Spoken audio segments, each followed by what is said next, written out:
Now, the jinn were created on the earth before human beings. Allah mentioned this, and I created the jinn before that from a fiery wind, in reference to the creation. Can you see what we call the unseen? The answer is no. We believe that they are jinn kind. Can we see them? The answer is no. We believe the angels come and go. Can we see them? The answer is no. Which means our eyes are restricted to a restriction placed by Allah subhanahu wa ta'ala. It's definitely not a joke, man. It's a lot of real stuff going on out here in this world. Secret societies are real. It's definitely very obvious, that they're at work in the music industry, in the food industry, politics. Everywhere you turn is everywhere. You just got to read the signs, you know what I mean? The writing on the wall, basically. It's all in front of your face. And yes, I know some people personally. I won't mention their name, and we asked a lot of guidance to Islam. It's a very, very famous rap group that sold maybe 30, 40 million records worldwide. They used to actually be engagement and talking to devils, jinns, and worshiping the Shaitan. And they told me stories how they used to be aided by the Shayateen, and they was aided by the jinns and aided by the devils. So you have this in the music industry.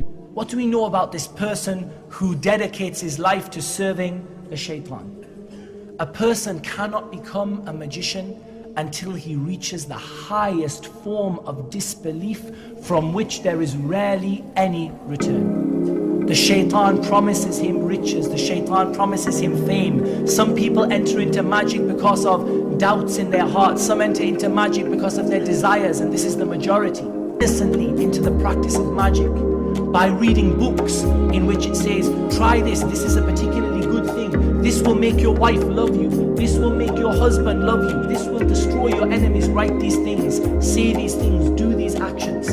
So people come into magic in different ways. This is a woman who never heard of jinns. This is a woman who never heard of the unseen. Wicca, thank you. She said that she used to be in conversation with the jinns, the devils, the ghosts that some people might call it. And she said to the point that the jinn would come carry her, and she would be able to see certain things that her friends was doing, and she would call her friends and she would tell them about, I seen you do this last night, and they would be very shocked. And then she said she was dating someone from the Dog Pound, which is a crew that used to hang with Snoop Dogg. And she said when the jinn came to us, and we hear these stories from Islam, that they will come, they will break you off slowly but surely, and they pretend that they will help you and they will aid you, but eventually they want you to do some immoral things. She said at the end, the Shaitan or the jinn who was helping her came to her and said, we need you to have one more thing.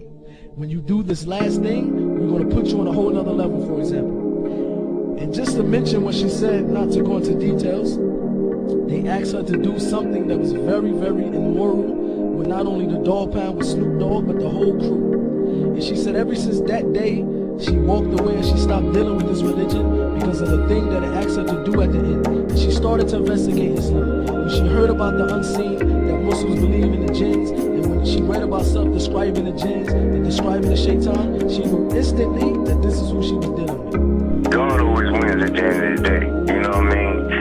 Good always gonna beat evil at the end of the day, man. No